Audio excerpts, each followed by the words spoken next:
life according to X here. What do you think brain injuries / trauma are considered mental illness? A mental illness is a chemical imbalance.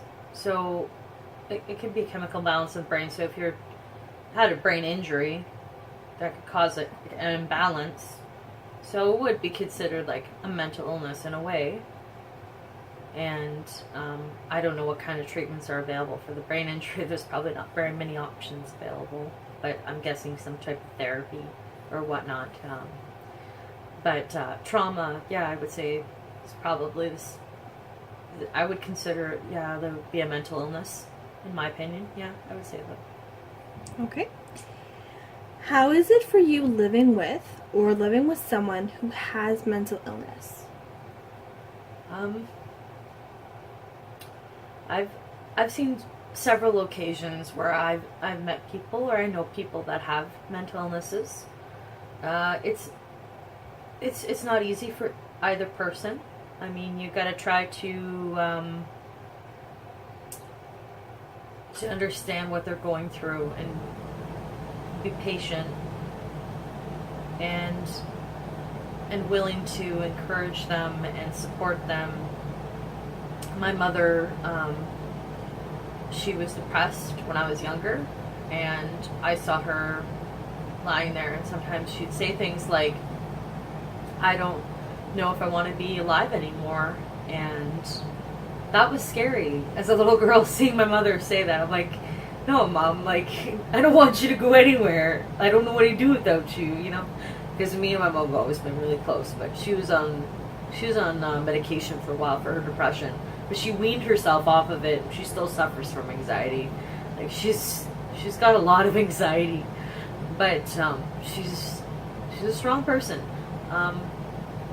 But yeah, there's also, like, I've had an ex-boyfriend. I think he might have had a little bit of multiple personality or bipolar. I'm not too sure. I can't diagnose anybody, but his personality was switched off like a light switch. You don't know what to expect, and he'd take it out on you. Like, he was like, the thought the world was against him. He was paranoid. I guess you could say he suffered from paranoia. And even though I cared about him a lot, he would act as if I was his enemy. So that's like another extreme, you know, like there's just different ways it affects you. One of my very good friends, she suffers a lot on a daily basis with, you know, her with her agoraphobia and her depression and anxiety, and I'm worried about her. I want her to see her happy and lead a normal life, and I wish the best for her, but it's hard to see her go through that, and I just want to be there for her and support her, and be understanding in any way I possibly can. If you could trade places with them to help better understand their illness, would you? I think I'd be afraid to in some ways, but if you trade places with somebody, I guess that's the only way to really understand what they're going through. Even if it was just for a brief amount of time, it would give you an idea of how they feel and what they have to deal with. So I probably would want to know how it feels. Even if, like, I don't know if I could handle it for very long, if it's temporary, I would want to know how it feels. I'd want to understand it better. Yeah. Do you treat them differently because of their illness? I can't say that I would treat people differently, but I try to be more like understanding and try to put myself understand from their perspective. But I'm not going to give them special treatment or treat them like they're outcasts or anything like that. I treat them like any other person, because that's just like everybody else. They just have some limitations in their lives. Okay. If they didn't have mental illness, would you treat them differently than you do now? No, I don't really think I'd treat anybody differently if they didn't have mental illness. I mean, I think some ways, some people who deal with things that are, like, deal with mental illnesses, maybe have a little more compassion. They understand what people go through because they're dealing with hard things on a daily basis, and some other people that don't know what it's like to feel pain or go through those kind of things, and they can be real jerks. They don't really have the same compassion and understanding that some other people do that have gone through hard times in their lives. So I think that they're more sensitive people. They're more understanding because they've been through a lot.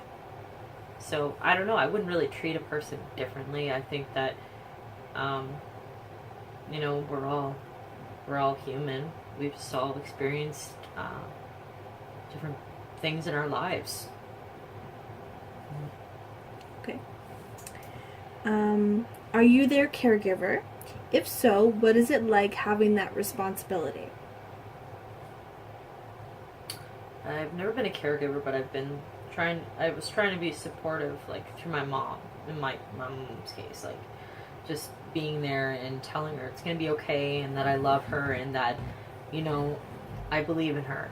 And, I think in some ways we're both there for each other, too, when we went through depression. Like, she's seen me go through depression, I've seen her go through her depression. But I've never been a true caregiver, though, for anybody. I've just been more of a support to people who needed me there while they were going through times. So I've just been a friend and a daughter, I guess you could say. Do you think people who have mental illness are crazy? No, but it's an overused term that people like to say, oh, she's crazy because she's got this or that, or he's got this, he's got crazy eyes, or I don't know. They come up with different things, like it's kind of discriminating, actually, to say a person's crazy because they have a mental illness. It's an overused term, and I don't think it's necessarily, like, technically correct. It's not a good phrase to use, but I think a lot of people use it without realizing that it can be potentially hurtful and kind of rude. Actually, so no, I don't think it's a good term, but I think everybody uses it, like, by accident sometimes, not intentionally, but should try to avoid the term crazy.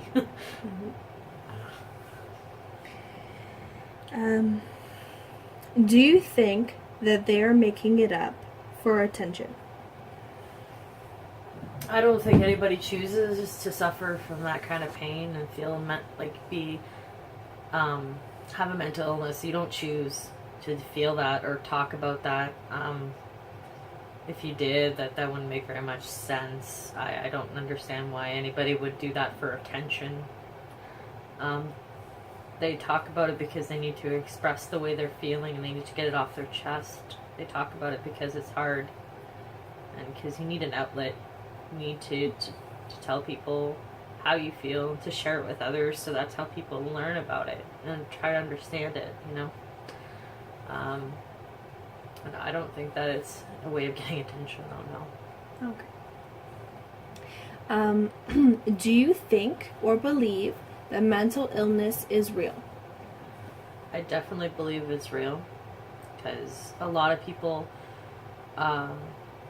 suffer from mental illness, and I know that the whole purpose of this study that you're doing, I'd like to understand the stigma about mental illness, to grow awareness about mental illnesses, and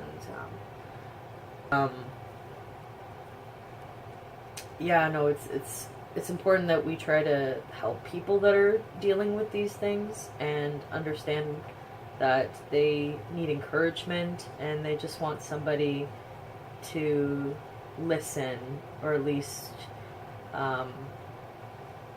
accept the fact that this is what they're dealing with, and just accept the mental illnesses are real, and we've got to do something to help people cope with it. It's about helping people cope with mental illness. Okay.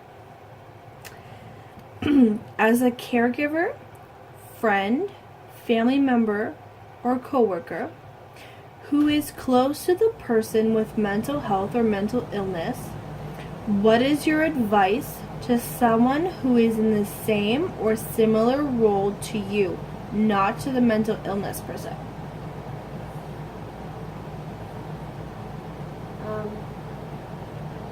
what advice could I give to somebody who's a caregiver for somebody who's mental illness?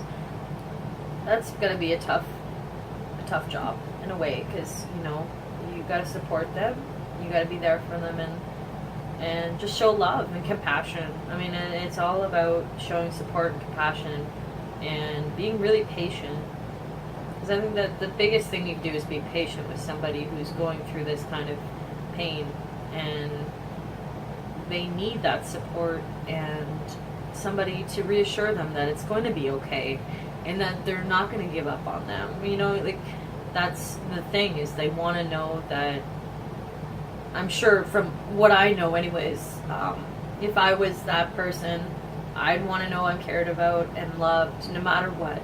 And that's what you need to do for somebody who's dealing with mental illness. Remind them, I'll love you no matter what, and I'm here to support you through thick and thin, and I'm going to be there. I'll be your rock.